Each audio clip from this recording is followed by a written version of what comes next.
అబ్బో, ఇక్కడ కేజీ చీరలు కొంటే అర కేజీ చీరలు ఫ్రీ అంట. మంగళ్య షాపింగ్ మాల్, కేజీల్లో సేల్, టన్నుల్లో ఆనందం.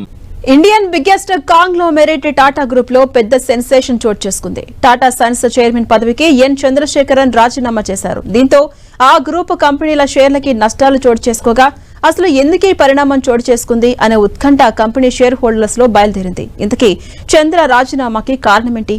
Let's watch.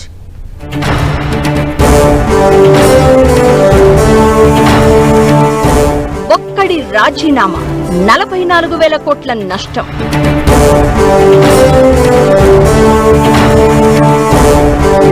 టాటా గ్రూప్ కి చంద్రశేఖరన్ అంత ముఖ్యమా?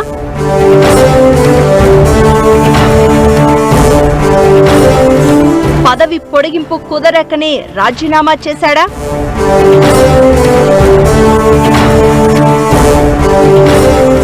చంద్రశేఖరన్ తర్వాత ఎవరు?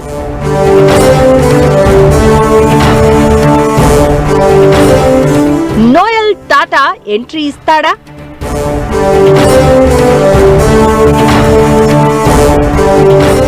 దేశంలోనే అతిపెద్ద వ్యాపార సామ్రాజ్యమైన టాటా గ్రూప్ లో మరోసారి నాయకత్వ మార్పిడి అలజడి మొదలైంది.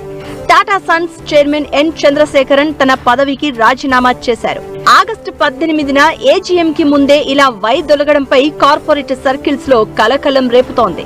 ఎందుకంటే టాటా సన్స్ గ్రూప్ లో టీసీఎస్ ఫ్లాగ్షిప్ కంపెనీ కాగా టీసీఎస్ అంటే చంద్ర అంటే టీసీఎస్ అన్నట్లుగా చెప్తూ ఉంటారు. అందుకే ఈ సడన్ ట్విస్ట్ ని జీర్ణించుకోలేకనే స్టాక్ మార్కెట్లలో టాటా గ్రూప్ స్టాక్స్ నష్టాల పాలయ్యాయి. అలా TCS, Tata Motors, Tata consumer products, Tata teleservices, Tata communications, Tata power, Tata ఎలక్సీ, Tejas networks, Voltas, Indian hotels, Tata investments, Trent షేర్లు 0.5% నుంచి 4% వరకు నష్టపోయాయి. ఈ గ్రూప్ కంపెనీల స్టాక్స్ బుధవారం నష్టపోయిన మార్కెట్ నెట్వర్క్ 44,000 కోట్ల రూపాయలుగా తేలింది.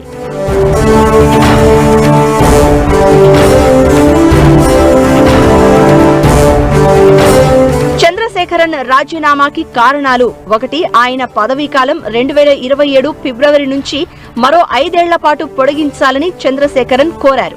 అయితే బోర్డు దానిపై ఎలాంటి స్పందన ఇవ్వలేదు. అందుకే తనంతట తాను తప్పుకుంటున్నట్లు చెప్తున్నారు. ఇక టాటా సన్స్ లో 66% ప్రధాన వాటా కలిగిన టాటా ట్రస్ట్ అధ్యక్షుడైన నోయల్ టాటాకు చంద్రశేఖరన్ కు మధ్య గత కొంతకాలంగా గ్రూప్ వ్యూహాలపై విభేదాలు నడుస్తున్నాయి. టాటా గ్రూప్ కొత్తగా చేపట్టిన డిజిటల్ ఎలక్ట్రానిక్స్ వ్యాపారాల పనితీరు, గ్రూప్ అప్పులను నియంత్రించడం, టాటా సన్స్ ను పబ్లిక్ లిస్టింగ్ కాకుండా నిరోధించడం వంటి పలు విషయాల్లో నోయల్ టాటా తన అసంతృప్తిని వ్యక్తం చేశారు.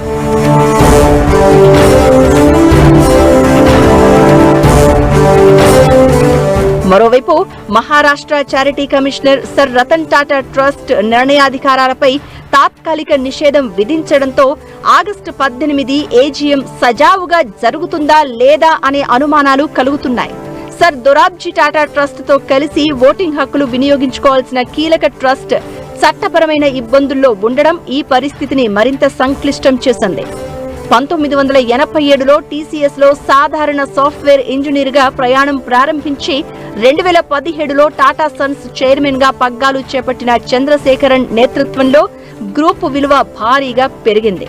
2017 నాటికి టాటా గ్రూప్ మొత్తం రాబడి సుమారు 6 లక్షల కోట్లుగా ఉండేది. 9 ఏళ్ల ఆయన సుదీర్ఘ ప్రయాణంలో ఈ టర్నోవర్ వార్షికంగా 11.8% చొప్పున పెరిగి ప్రస్తుతం 16.24 లక్షల కోట్లకు చేరింది. కంపెనీ గ్రూప్ లాభం 2017 ఆర్థిక సంవత్సరంలో 34,909 కోట్లు ఉండగా 2026 ఆర్థిక సంవత్సరం నాటికి అది ఏకంగా 1.7 లక్షల కోట్లకు చేరింది. అయితే ఎయిర్ ఇండియా విలీనం తర్వాత తలెత్తిన సమస్యలు, జాగ్వార్ ల్యాండ్ రోవర్ పై సైబర్ అటాక్స్ చంద్రశేఖరన్ కు పెద్ద సవాలుగా మారగా ఆయన స్థానంలో రాబోయే కొత్త చైర్మన్ కి అవే బిగ్ ఛాలెంజెస్ కానున్నాయి. దీంతో ఈ $400 బిలియన్ టాటా సామ్రాజ్యాన్ని నడిపించే తదుపరి సారథి ఎవరు అనే ప్రశ్న ఆసక్తితో పాటు ఉత్కంఠ రేకెత్తిస్తోంది.